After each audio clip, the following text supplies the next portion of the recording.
Hello friends, welcome back to our channel. இன்னைக்கு ஒரு புதுவிதமான ரெசிபி தான் உங்களுக்கு எல்லாத்துக்கும் செஞ்சு காமிக்க போறேன்.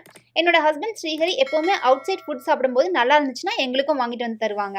அந்த மாதிரி ஒரு நாள் ஹலப்பினோ பாப்பர்ஸும் அது கூட பூமும் சாஸும் வாங்கிட்டு வந்தாங்க. ரொம்பவே சூப்பரா இருந்துச்சு. இது நல்லா இருக்கு, இந்த ரெசிபி நம்மளும் வீட்ல செஞ்சு பார்க்கலாமேன்னு ட்ரை பண்ணி பார்த்தேன். கடையில வாங்கினதை விடவே நல்லா இருந்துச்சு. அந்த டேஸ்டியான ஹலப்பினோ பாப்பர்ஸும் பூமும் சாஸும் எப்படி செய்யறதுன்னு பார்க்கலாம் வாங்க. ஹல்பினோ பாப்பர்ஸ் செய்யறதுக்கு நான் இன்னைக்கு பிக்கிள் ஹல்பினோ எடுத்திருக்கேன். இது ரெடிமேடா கடையில கிடைக்குது. நான் அதான் வாங்கியிருக்கேன். இதுல செய்யும்போது நல்லா ஜூஸியா இருக்கும். அதனால தான் நான் இத எடுத்திருக்கேன். இது உங்களுக்கு கிடைக்கலனா பரவால்ல. நார்மல் ஹல்பினோ எல்லா கடையிலயுமே கிடைக்கும். அது நீங்க வாங்கி செஞ்சுக்கலாம். இப்ப இது பிக்கிள் ஹல்பினோ பார்த்தீங்கன்னா, இந்த மாரி ரவுண்ட் ரவுண்ட் ஷேப்பா இருக்கும். இத நம்ம இன்னும் சின்ன சின்னதா கட் பண்ணி எடுத்துக்கலாம். ஹலப்பினோஸ் எல்லாமே இந்த மாரி சின்ன சின்னதா கட் பண்ணி ஒரு 1/2 கப் அளவு எடுத்திருக்கேன். அத நம்ம ஒரு பவுல்ல சேர்த்துக்கலாம். 1/2 கப் அளவு துருவன சீஸும் சேர்த்துக்கலாம். இது எல்லாத்தையும் சேர்த்து நல்லா மிக்ஸ் பண்ணிக்கலாம். இது நான் ஃபர்ஸ்ட் டைம் செய்யறதுனால ஹலப்பினோ 1/2 கப்பும், துருவன சீஸ் 1/2 கப்பும் எடுத்து மிக்ஸ் பண்ணி பார்த்தேன். பட் சீஸ் கொஞ்சம் பத்தாத மாரி இருந்துச்சு. அதனால இன்னொரு 1/2 கப் அளவும் எடுத்துக்கிட்டேன். 1/2 கப் ஹலப்பினோக்கு இப்ப நான் 1 கப் அளவு துருவன சீஸ் ஆட் பண்ணியிருக்கேன். இது எல்லாத்தையும் சேர்த்து நல்லா மிக்ஸ் பண்ணிக்கலாம். நான் சால்ட், காரம் எதுவுமே சேர்க்கல. ஏன்னா பிக்கிள்டு ஹலப்பினோங்கிறனால அதுலயும் சால்ட் இருக்கும். சீஸ்லயும் சால்ட் இருக்கும்.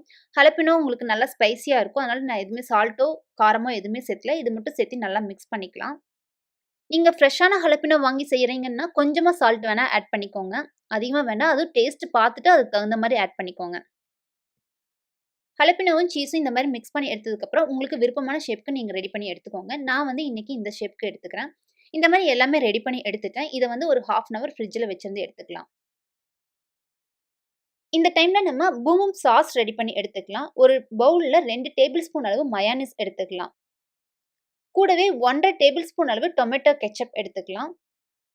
அடுத்து இது கூட சில்லி சாஸ் 1 டீஸ்பூன் அளவு எடுத்துக்கலாம். இது கூட அடுத்து ஹாட் சில்லி சாஸ் 1 டீஸ்பூன் அளவு எடுத்துக்கலாம். இது நல்லா காரமா இருக்கும். அதனால உங்க காரத்துக்கு தகுந்த மாரி எடுத்துக்கோங்க.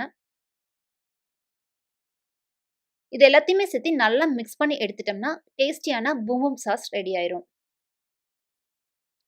ஹலப்பினோ பாப்பர்ஸ டிப் பண்ணி போடுறதுக்காக ஒரு மாவு ரெடி பண்ணிக்கணும். அதுக்கு ஒரு பவுல்ல 1/2 கப் அளவு மைதா மாவு எடுத்துக்கலாம். ஆனியன் பவுடர் 1 டீஸ்பூன் அளவு எடுத்துக்கலாம். அதே மாதிரி கார்லிக் பவுடரும் 1 டீஸ்பூன் அளவு எடுத்துக்கலாம். சில்லி பவுடர் உங்க காரத்துக்கு தகுந்த மாரி எடுத்துக்கோங்க. நான் ஒரு 1/2 டீஸ்பூன் அளவு எடுத்திருக்கேன். அடுத்து தேவையான அளவு உப்பும் சேர்த்து நல்லா மிக்ஸ் பண்ணிக்கலாம். கொஞ்சம் கொஞ்சமா தண்ணி சேர்த்து கட்டி இல்லாம நல்லா மிக்ஸ் பண்ணி இந்த கன்சிஸ்டன்சி வர மாரி எடுத்துக்கணும். இப்ப 1/2 அன் ஹவர் ஆயிடுச்சு. நம்ம ஹலப்பினோ சீஸ் மிக்ஸ் பண்ணி வச்சிருந்தோம் இல்லையா? அத எடுத்து பார்க்கலாம். நல்லா ரெடியா இருக்கு. அடுத்து நம்ம இத மைதா மாவு மிக்ஸ் ரெடி பண்ணி வச்சிருந்தோம் இல்லையா? அதுல டிப் பண்ணிட்டு பிரெட் கிரம்ஸ்லயும் போட்டு எடுத்துக்கலாம். இதே மாதிரி எல்லாத்தையும் ரெடி பண்ணி எடுத்து வச்சுக்கலாம்.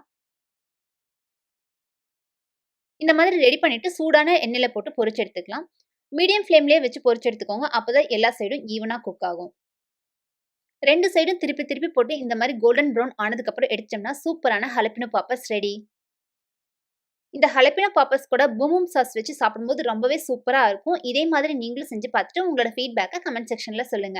இந்த வீடியோ பிடிச்சிருந்தா லைக் பண்ணுங்க, ஷேர் பண்ணுங்க. நம்ம சேனல்ல நீங்க இன்னும் சப்ஸ்கிரைப் பண்ணலைன்னா சப்ஸ்கிரைப் பண்ணிட்டு மறக்காம பக்கத்துல இருக்க பெல் ஐகான் பட்டனை பிரஸ் பண்ணி வச்சுக்கோங்க. அடுத்து இன்னொரு இன்ட்ரெஸ்டிங் ரெசிபியோட உங்களை எல்லாம் மீட் பண்றேன். Thank you friends.